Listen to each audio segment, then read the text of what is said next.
រដ្ឋាភិបាលជប៉ុនក្រោមការដឹកនាំរបស់នាយករដ្ឋមន្ត្រីលោកស្រីសេណាយតាកៃអ៊ីជីនៅថ្ងៃទី25ឧសភានេះបានសម្រេចចិត្តបញ្ចេញថវិកាបន្ថែមចំនួន 3,000 លានយេនឬប្រហែល 19,000 លានដុល្លារដើម្បីដោះស្រាយវិបត្តិជីវភាពប្រជាជនដ៏ស្រួចស្រាលការសម្រេចចិត្តនេះបានកើតឡើងនៅពេលដែលប្រជាជនជប៉ុនកំពុងទទួលរងបន្ទុកធ្ងន់ធ្ងរពីអតិផរណាដែលកើតចេញពីតម្លៃថាមពលនិងតម្លៃទំនិញនាំចូលហក់ឡើងខ្ពស់ដោយសារតែប្រាក់ចំណូលរបស់ប្រជាជនមិនកើនឡើងទាន់ទៅនឹងថ្លៃទំនិញរដ្ឋាភិបាលបានជ្រើសរើសយកផ្លូវឧបត្ថម្ភធនធានដោយផ្ទាល់ទៅលើថ្លៃទឹកថ្លៃភ្លើងនិងថ្លៃសាំងដើម្បីកុំឲ្យបន្ទុកចំណាយទាំងនេះកាត់បន្ថយអំណាចទិញរបស់ប្រជាជនហើយជំរុញឲ្យសេដ្ឋកិច្ចជាតិធ្លាក់ចុះបន្ថែមទៀតដើម្បីយកលុយមកបំពេញតម្រូវការដ៏សម្បើមនេះរដ្ឋាភិបាលបានជ្រើសរើសប្រើប្រាស់យន្តការចេញសញ្ញាប័ណ្ណបំណុលទៅលក់ក្នុងទីផ្សារហិរញ្ញវត្ថុនេះតាមការលើកឡើងរបស់គេហទំព័រ The Egg Malaysia ដែលបានចេញផ្សាយនៅថ្ងៃទី25ឧសភានេះគឺជាការខ្ចីលុយពីវិនិយោគិនធនាគារនិងស្ថាប័នហិរញ្ញវត្ថុដើម្បីយកលុយទាំងនោះមកចំណាយភ្លាមៗសម្រាប់ប្រជាជនទោះបីជាការធ្វើបែបនេះធ្វើឲ្យបំណុលសាធារណៈរបស់ជប៉ុនកាន់តែមានទំហំឡើងធំក៏ដោយក៏រដ្ឋាភិបាលជប៉ុនលោកស្រីសេណាយតាកៃអ៊ីជីអះអាងថា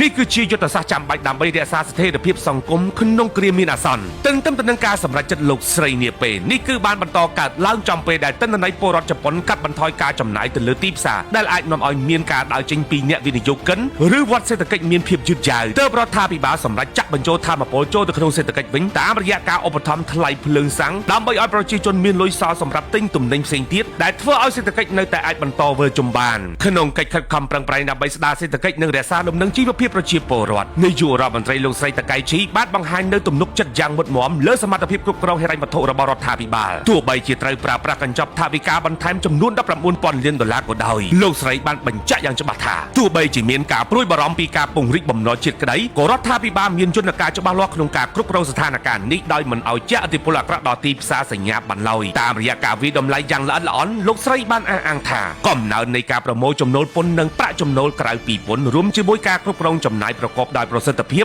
នឹងអាចធ្វើឲ្យជប៉ុនឆ្លងកាត់ដំណាក់កាលដ៏តានតឹងនេះបានការបង្ហាញជំហរដ៏រឹងមាំរបស់លោកស្រីតាកៃឈីមិនត្រឹមតែជាសារឆ្លើយតបទៅនឹងការព្រួយបារម្ភរបស់អ្នកជំនាញប៉ុណ្ណោះទេប៉ុន្តែថែមទាំងជាការសន្យាដ៏មុតស្រួចមួយដើម្បីធានាថាស្ថិរភាពសេដ្ឋកិច្ចជាតិនិងការការពារផលប្រយោជន៍ប្រជាជននៅតែជាអាទិភាពខ្ពស់បំផុតដោយមិនបណ្ដោយឲ្យកត្តាហិរញ្ញវត្ថុមកក្លាយជាឧបសគ្គដល់ការអភិវឌ្ឍប្រទេសឡើយទោះបីជាការបញ្ចេញលុយនេះជួយសម្រាលបន្ទុកលំបាកដល់ប្រជាពលរដ្ឋមួយគ្រាក៏ដោយក៏ប៉ុន្តែវាកំពុងបង្កឲ្យមានការព្រួយបារម្ភយ៉ាងខ្លាំងពីសំណាក់អ្នកជំនាញសេដ្ឋកិច្ចការចេញសញ្ញាប័ណ្ណបំណុលថ្មីក្នុងបរិមាណដ៏ច្រើនបានរុញច្រានអត្រាការប្រាក់នៃសញ្ញាប័ណ្ណរដ្ឋាភិបាលរយៈពេល10ឆ្នាំឲ្យហក់ឡើងកម្រិតខ្ពស់បំផុតចាប់តាំងពីឆ្នាំ1996មកបញ្ហានេះបង្ហាញថាទីផ្សារកំពុងមានការប្រុងប្រយ័ត្នខ្ពស់ចំពោះសុខុមាលភាពហិរញ្ញវត្ថុរបស់ជប៉ុនក្នុងនោះអ្នកជំនាញបានប្រមានផងដែរថាការប្រើប្រាស់បំណុលដើម្បីទប់ទល់ទៅនឹងការឡើងថ្លៃទំនិញគឺជាការព្យាបាលរោគអាសន្នមិនមែនជាការដោះស្រាយដើមហេតុនោះទេហើយប្រសិនបើការប្រាក់បន្តឡើងខ្ពស់ជាងនេះវានឹងក្លាយជាបន្ទុកយ៉ាងធ្ងន់ធ្ងរដល់ថវិកាជាតិដែលអាចឈានទៅដល់ការកាត់បន្ថយវិនិយោគលើវិស័យសំខាន់ៗ